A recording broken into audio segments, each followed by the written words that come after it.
My goal here today is to very quickly and very efficiently give you the key things you really need to know to get started with Outgrow. So, the first thing is, what is interactive content? The best way to understand this is to look at an example. So let's say you're a consulting company, and one of the things you help companies with is building mobile applications. A common question you would get is, how much does it cost to build a mobile app? So an interactive and personalized way to provide this answer is to create an estimator or a calculator where people can go through, answer a set of questions specific to their needs, and then at the end, you give them a personalized result, which shows them how their price can vary by geography and by feature. So you're adding a lot of value to the end customer, and at the end, they can post a project. At the same time, you add a lot of value for your own sales process, because you now have a very high quality lead. You know they know the prices, you know what they want to build, and you have their name, email, and other information about the project they want. So it kind of speeds up the entire process in this case of estimating the cost of a mobile app and validating and qualifying the lead. So that gives you a very quick overview into what is interactive content. The second thing is, how do you come up with great ideas for your own business? There are many different ways listed here. The thing I want to focus on is, what questions do your sales and customer support team get regularly? And which of those questions is your reply, "It depends," or "It's a little more complicated"? Those are situations where it's a great opportunity for you to build something a bit more interactive and a bit more personalized, right? There's a lot of tax calculators, retirement calculators, mortgage calculators that you can build to better communicate things to customers. In addition to different recommendations you can help them with when they're trying to choose which plan to get, which shirt to buy, or any type of common value or ROI that your tool provides. If you want to communicate that in a personalized ROI way, the best way to do it is through an interactive tool or a piece of interactive content. The last thing I want to cover is, how does Outgrow actually work? And in that case, I want to cover the four main areas. So first, how do I choose a content type? And this can be a little difficult on the first try at it. But the best way to think about it is, what do I want to show people at the end of the calculator or quiz recommendation? And if that ending requires a lot of extremely involved math to show that result, then your best bet is probably a numerical calculator. If you're in an e-commerce situation where you have many products that you want to sync from Shopify or from some other e-commerce tool, and you do need advanced math as well, then you would create the e-commerce quiz. And if you want an outcome at the end, but your formulas aren't complicated, so you're comfortable with a formula which just looks at which outcome is selected most based on the options you've selected, then you choose an outcome quiz. So the best way to think about it, if it's math heavy and not e-commerce, numerical calc. If it's math heavy and e-commerce, then e-commerce quiz. If it's not math heavy and e-commerce, then you can either choose e-commerce quiz or outcome quiz. And then if it's a test or a graded knowledge test, you can use a graded quiz or numerical calc. And then a poll is when you want people to show kind of, how would you vote on this, or what, who do you think is going to win the NBA finals or the NBA playoffs this year, and you can have people vote on their opinions. So that is how you think about choosing a content type. The second thing I'm going to go over is how to choose a pre-made template or layout. So you'll see a set of pre-made content already based on the industry you selected in your dashboard, and you can also click through when you click the option like numerical calculator. You'll be able to see the layouts and templates associated with that content type. For the layout section, this is only when you want to start from scratch. This is only when you have a very specific idea in mind and we don't have that already built in our templates. Then you can come to start from scratch and see which layout is the best fit. So this layout is a question per page. This layout shows all the questions on the left and the result on the right simultaneously.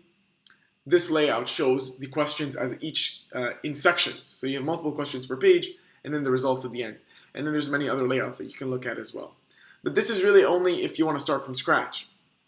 What I usually recommend most people do is, unless you have a very specific idea, go to select a template and go through the different templates we have available. There are many templates, as you can tell. So you can see kind of, okay, well, these are the templates we have. For a numerical calculator, I can click on it and I click on an option, see kind of how it would look, and then click Use Template, and this automatically gets added to my dashboard. So that tells you how to think through the template side. Now, once you've chosen the template, you come into the builder. And this is where you spend most of your time, which is in the builder. On the top of the builder, you'll see there's a Build tab, Configure tab, and Analyze tab. Most of your time will be in the Build tab. And the Build tab is really just 3 sections. So you have the left side, which is where you navigate to the questions or results based on where you are in what you want to do next. The middle just shows you how it's like a preview of what is at the end, and you can switch between web and mobile view. And then the right side is where you actually edit. So if I want to change looking to build an app to looking to build a mobile app, I can easily edit it here, and then it updates in real time, so I can see how this would look.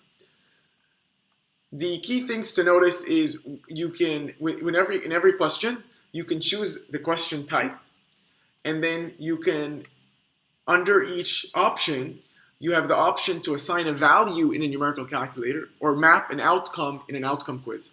And you just assign a value based on what type of formula or result you want to show at the end. And then when you come down to the results page, you can have a formula. You click edit on the formula and you can say, okay, I'm going to just use a simple additive formula. Or I can have a multiplicative formula, or I can use if statements, or many other advanced functions. The key that I do want to highlight is if you do have something advanced and you need help, always come to us via chat. And this shows we typically reply in under 5 minutes. This is true. Our reply times are well under 5 minutes on weekdays. On weekends, it's a bit more, but averages out to less than 5 minutes overall. So we do strive to achieve very fast, very quick replies to your questions. And that's something we've invested in a lot. So take advantage of that. If you're confused with results or formulas or any aspect of the whole Outgrow tool or promotions or anything that might come to mind, just message us. Don't be afraid to come to the chat and ask us questions. So this kind of covers the results page. There are a few other things I'm just going to quickly touch upon so you're aware of.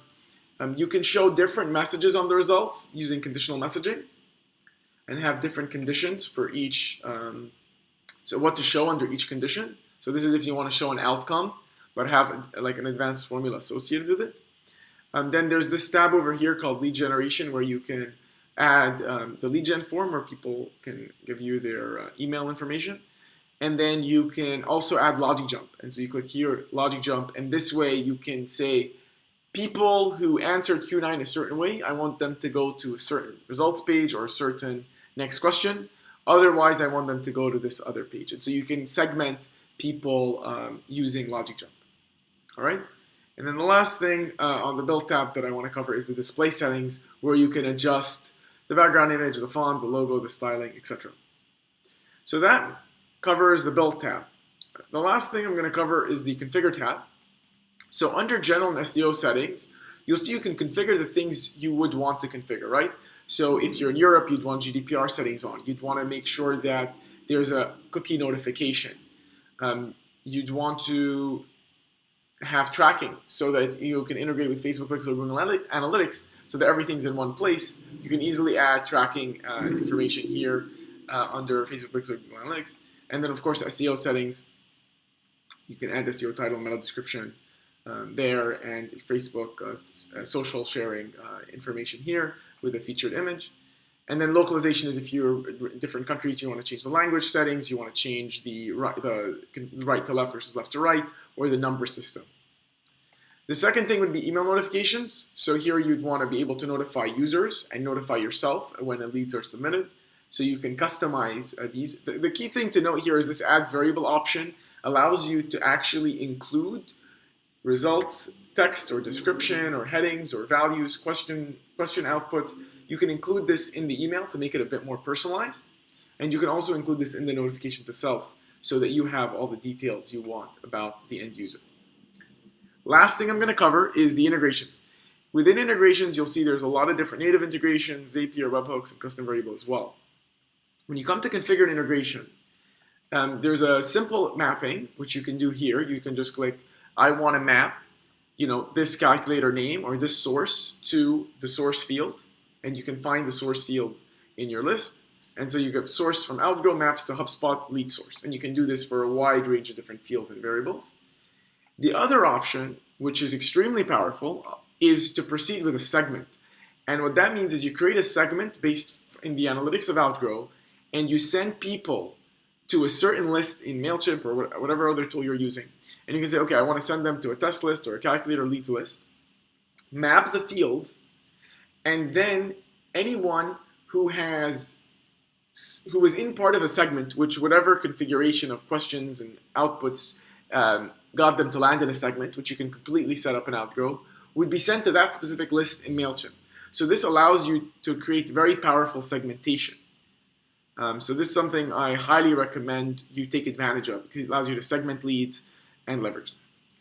So that's it. I tried to keep it very quick. Please make sure to chat with us. Any questions, use the chat on the bottom right, and we would love to help you in any way that we can. Just click new conversation and hit us up with any questions. Thanks again, and welcome to Outgrow.